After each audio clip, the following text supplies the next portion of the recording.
जरा सोचो तुम्हारे आसपास के लोग अजीबोगरीब तरीके से मरने लगे और कोई नहीं जानता कि ये सब कैसे हो रहा है। कुछ ऐसा ही होता है हमारी आज की कहानी में। कहानी की शुरुआत होती है अमेरिकन सॉफ्टवेयर डेवलपर बेन और शॉन से, जो एयरप्लेन से रशिया जा रहे थे। अचानक उनके प्लेन की लाइट चली गई, पर जल्द ही सब ठीक हो गया और वो सुरक्षित मॉस्को पहुंच गए। यहाँ पर वो अपनी ऐप के लिए इन्वेस्टर्स से बात करने आए थे। उनकी ऐप किसी भी इलाके में हो रहे प्रोग्राम्स और पार्टीज को ढूंढने में मदद करती थी। जब वो इन्वेस्टर से मिलने जा रहे थे तो उन्होंने देखा कि दो अमेरिकन लड़कियां उनकी ही ऐप का इस्तेमाल कर रही थी। आखिरकार वो इन्वेस्टर के ऑफिस पहुंच गए, पर वहां तो उनका साथी स्काइलर पहले ही इन्वेस्टर से बात कर रहा था। उसने बेन और शॉन की ऐप का आइडिया चुरा कर अपने नाम से बेच दिया और उन्हें धक्के मारकर बाहर निकलवा दिया। बाद में शॉन और बेन क्लब में शराब पी रहे थे कि शॉन की नजर एक सुंदर सी लड़की पर पड़ी, पर वो तो स्काइलर के साथ थी। जल्द ही उन्हें वही लड़कियां दोबारा दिखाई दी जो उनकी ऐप यूज कर रही थी और मौका देखकर वो उनसे मिलने पहुंच गए। उनका नाम एनी और नैटली था।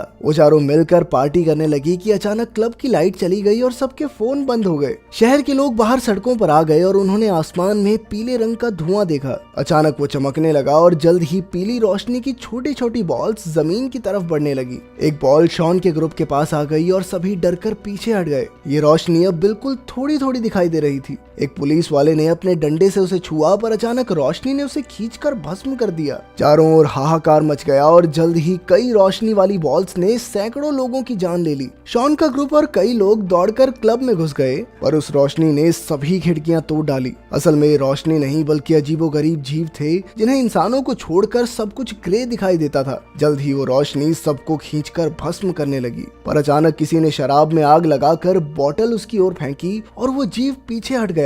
जल्द ही स्काइलर भी क्लब में घुस गया और फिर शॉन का ग्रुप छिपते हुए स्टोर रूम में पहुंचा। बाहर वो रोशनी बेरहमी से लोगों की जानें ले रही थी। अचानक कोई दरवाजा पीटने लगा तो नैटली ने देखा कि ये स्काइलर था। उसने स्काइलर को अंदर आने दिया और सभी कई घंटों तक अंदर ही छुपे रहे। यहाँ काफी खाना मौजूद था, जिस वजह से उन्हें कोई दिक्कत नहीं आई, मगर जल्द ही चिंता के मारे उनके बीच बहस छिड़ जाती थी। अब उन्हें यहाँ छिपे हुए 5 दिन हो गए और अब खाना खत्म होने ही वाला था। पिछले 27 घंटों से बाहर से कोई आवाज नहीं आई थी, इसीलिए उन सब ने बाहर निकलकर यूएस एम्बेसी तक पहुंचने का फैसला किया। बाहर उन्होंने देखा कि हर तरफ सन्नाटा था और हर जगह गाड़ियां खड़ी थी। वो यूं ही सड़कों पर आगे बढ़ने लगे, पर तभी अचानक उन्हें एक आवाज सुनाई दी। ये एक रशियन दादी थी, पर उसकी भाषा पांचों में से किसी को नहीं आती थी। आखिरकार चलते चलते वो एक पुल तक पहुंचे जिसके उस पार यूएस एम्बेसी थी, लेकिन वो पुल बीच में से टूट गया था। अब वो चलते फिरते नदी को पार करने का रास्ता ढूंढने लगे। अचानक उन्हें रेड स्क्वायर पर एक पुलिस की गाड़ी दिखाई दी तो स्काइलर और दोनों लड़कियां पास ही में छुप गए,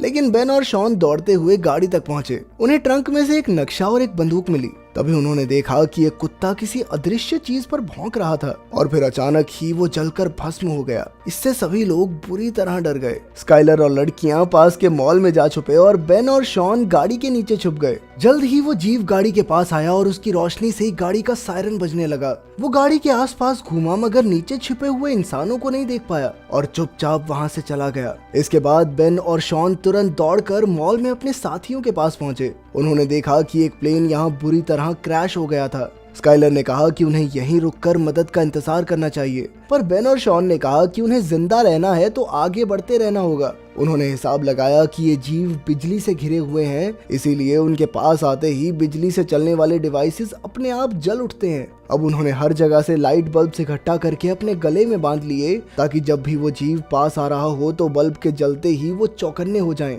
इधर शॉन ने देखा कि बाहर के बल्ब जलने लगे थे, यानी वो जीव पास ही था, पर वो डर के मारे कुछ कर नहीं सका, वहीं जम गया। मगर वो रोशनी उसके पास से यूं ही गुजर गई। जब वो जीव दुकान में घुसा तो नैटली भागी नहीं, शॉन ने उसे खींचकर वहीं जम जाने को कहा। एक बार फिर से वो चीज उन्हें बिना कुछ कहे पास से गुजर गई। तब शॉन को समझ आया कि वो कांच के पीछे खड़े हैं और उस जीव की बिजली की किरणें कांच के आर पार नहीं जा सकती। शायद इसीलिए वो उन्हें नहीं देख पाया। इसके बाद वो मॉल से निकलकर जैसे तैसे यूएस एम्बेसी पहुंचे, पर वो बिल्डिंग पूरी तरह बर्बाद हो चुकी थी। दरवाजे पर हजारों गोलियां बिखरी पड़ी थी। तभी स्काइलर को एक राइफल मिल गई। अब स्काइलर दरवाजे पर रखवाली के लिए रुका और बाकी सब अंदर की तलाशी लेने गए, पर वो बिल्डिंग पूरी तरह खाली थी। फिर वो कंट्रोल रूम में पहुंचे, जहां उन्हें सारे मामलों की रिपोर्ट्स मिली। इस रोशनी के हमले के 3 मिनट तक दुनिया भर में खबरें आती रही और उनके मुताबिक ज्यादातर शहरों पर कब्जा हो चुका था और इंसानों के पास इस रोशनी का सामना करने के लिए कोई हथियार भी नहीं था। अंडरग्राउंड होने के अलावा और कोई चारा नहीं था। वहीं एक पिंजरे में एक रेडियो था और शॉन ने उसे ऑन भी किया, पर रशियन भाषा किसी को समझ नहीं आई। इसके बाद सबने देखा कि बाहर पीली रोशनी की कई बॉल्स शहर में चारों ओर तबाही मचा रही थी। पर फिर उनकी नजर स्काइलर पर पड़ी, जो यूं ही सड़क पर घूम रहा था। तो शॉन और बेन उसे बचाने के लिए दौड़े। जाने से पहले उन्होंने नक्शा और रेडियो उठा लिया। फिर जैसे ही वो स्काइलर तक पहुंचे तो गाड़ियों की लाइट्स जलने लगी, यानी वो जीव आसपास ही था। स्काइलर ने बेन और शॉन को भागने को कहा और खुद गोलियां चलाकर उस जीव का ध्यान भटकाने लगा। जल्द ही रोशनी ने उसे भस्म कर दिया, पर बेन और शॉन की जान बच गई। बिल्डिंग में जाकर शॉन ने देखा कि थोड़ी दूर एक बिल्डिंग के कमरे में लाइट जल रही थी। किसी तरह छिपते छुपाते वो सब उस बिल्डिंग में पहुंच गए, पर अंदर घुसते ही वीका नाम की एक लड़की ने उन पर बंदूक तान दी। उन्होंने उसे समझाया कि वो रोशनी के हमले से बचकर यहाँ तक पहुंचे हैं, जिसके बाद वीका उन्हें अंदर ले आई। उन्होंने देखा कि वो कमरा चारों ओर से मेटल से ढका हुआ था। वहाँ का मालिक सर्गे था, जिसने बताया कि उसने ये कमरा इस तरह से डिजाइन किया था कि यहाँ पर बिजली टिक नहीं पाएगी। इस तरह वो इन खतरनाक जीवों से बचे रह सकते हैं। वीका को रशियन समझ आती थी, इसीलिए शॉन ने उसे एक रेडियो मैसेज सुनाया। वीका ने उन्हें समझाया कि मॉस्को नदी के अंदर एक सबमरीन है और जितने भी लोग कल सुबह तक वहां पहुंच जाएंगे उन्हें बचाकर एक सुरक्षित जगह पर पहुंचा दिया जाएगा। फिर सर्गे ने बताया कि सबमरीन को भी इसी कमरे की तरह तैयार किया गया है, जिससे वो रोशनी दूर रहे। अब उन सब ने मिलकर सबमरीन तक पहुंचने का फैसला किया। सबसे पहले वीका, नैटली, एनी बिल्डिंग में से जरूरत का सामान ढूंढने निकले।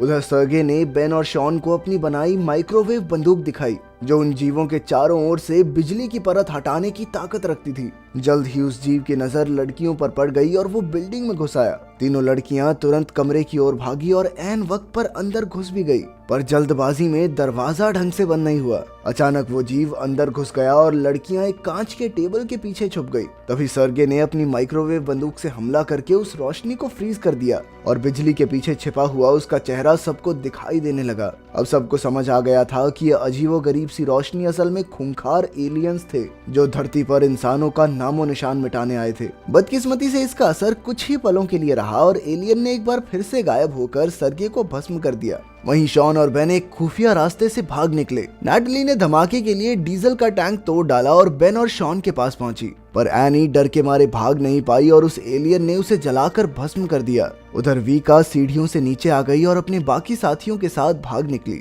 जल्द ही उनके सामने रशियन पुलिस वाले आए, जो कि मेटल से पूरी तरह ढके हुए थे और उनके पास कई हथियार भी थे। अचानक लाइट्स जलने लगी तो उन्होंने एलियंस पर हमला बोल दिया। गोलियों, आग उगलने वाली मशीन और बॉम्ब्स के जरिए वो एलियंस को चोट पहुंचाने में कामयाब रहे। पुलिस वालों ने बताया कि वो एलियंस को डरा तो सकते हैं पर मार नहीं सकते। तभी शॉन ने देखा कि एक एलियन अपने पीछे एक काला पत्थर छोड़ गया था, तो शॉन ने उसे अपने पास रख लिया। इसके बाद पुलिस उन्हें एक सुरक्षित जगह पर ले आई और सबने एक दूसरे के साथ अपनी जानकारी बांटी। सबमरीन वाली बात सुनकर ऑफिसर ने कहा कि नदी बहुत दूर है और हर जगह एलियंस फैले हुए हैं, मगर वो चारों फिर भी सबमरीन तक पहुंचना चाहते थे, इसीलिए पुलिस वाले उन्हें वहां तक ले जाने को राजी हो गए। वो सब ट्रेन की सुरंग से गुजर रहे थे कि अचानक वहां एलियंस आ गए। अंधेरे में वो जैसे तैसे एलियंस से छिपने लगे, पर वीका एक पिलर के पास फंस गई।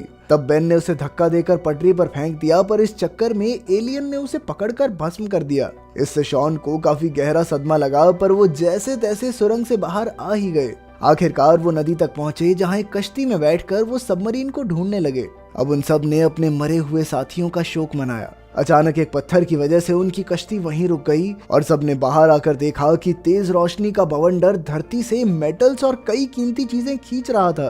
तब उन्हें एहसास हुआ कि एलियंस धरती से मिनरल्स चुराने आए हैं। तभी उनकी नजर सबमरीन पर पड़ी, पर अचानक उनके सामने वाली बिल्डिंग तहस नहस होकर उनके ऊपर गिरने लगी। इससे वो सभी पानी में गिर गए, पर अंत में शॉन, वीका और एक ऑफिसर तैरकर सबमरीन तक पहुंच गए। शॉन ने देखा कि नैटली अब भी गायब थी। उसने जैसे तैसे सबमरीन के कैप्टन को नैटली के लिए थोड़ा इंतजार करने के लिए मना लिया और खुद पुलिस वालों के साथ नैटली को ढूंढने निकल पड़ा। चलते चलते उन्होंने अपने फोन्स पटरियों के पास फेंक दिए ताकि एलियंस के आने पर उन्हें पता चल जाए। कुछ ही पलों में फोन बजने लगे, पर ऐन वक्त पर शॉन नीचे गिर पड़ा, मगर उसने माइक्रोवेव बंदूक से एलियन को हवा में ही फ्रीज कर दिया। तभी पुलिस वालों ने उस पर सीधा धमाका करके उसे मार डाला। आखिरकार ये साबित हो गया कि एलियंस बिजली को अपनी ढाल बनाकर रखते थे और उस माइक्रोवेव बंदूक से बिजली खत्म करके एलियंस का खात्मा करना मुमकिन था। तभी नैटली को उनकी आवाज सुनाई दी। वो एक बस में छिपी हुई थी और अब शॉन उसे बचाने गया। और पुलिस वालों ने जमीन पर पानी फेंक दिया ताकि माइक्रोवेव बंदूक का असर बढ़ सके। अब एलियंस पानी के पास जाने से डर रहे थे और अचानक वीका ने वहां आकर आग के धमाके कर दिए। पुलिस वालों ने माइक्रोवेव बंदूक चलाई तो पता चला कि वहां 3 एलियंस थे। आखिरकार जबरदस्त हमले करके उन्होंने एलियंस को खत्म कर दिया। उधर शॉन नैटली तक पहुंचा तो अचानक बस चलने लगी और पता चला कि बस में एक एलियन मौजूद था। शॉन ने उस पर बंदूक चलाई पर अचानक निशाना चूक गया। एलियन नैटली की टांग खींचने लगा तो शॉन ने माइक्रोवेव बंदूक से उसकी बिजली की ताकत कम कर दी। अब एलियन वहीं फ्रीज हो गया। तभी शॉन ने काला पत्थर निकालकर सीधा एलियन पर दे मारा। जबरदस्त धमाके में एलियन मारा गया और बस भी रुक गई। आखिरकार सब वापस सबमरीन पर पहुंचे, पर पुलिस वालों ने वहीं रुककर अपने देशवासियों की रक्षा करने का फैसला किया। जल्द ही सबमरीन निकल पड़ी और नैटली ने अपनी मां का मैसेज देखा। तभी सबको रेडियो पर कुछ ग्रुप्स की खबर सुनाई दी जो मिलकर एलियंस का सामना कर रहे थे। सबमरीन में मौजूद सभी लोगों ने ऐसे ही ग्रुप्स के साथ मिलकर एलियंस के खिलाफ जंग में हिस्सा लेने का फैसला किया। अगर वीडियो पसंद आई तो लाइक कर देना, चैनल को सब्सक्राइब कर देना। मिलते हैं अगली वीडियो में।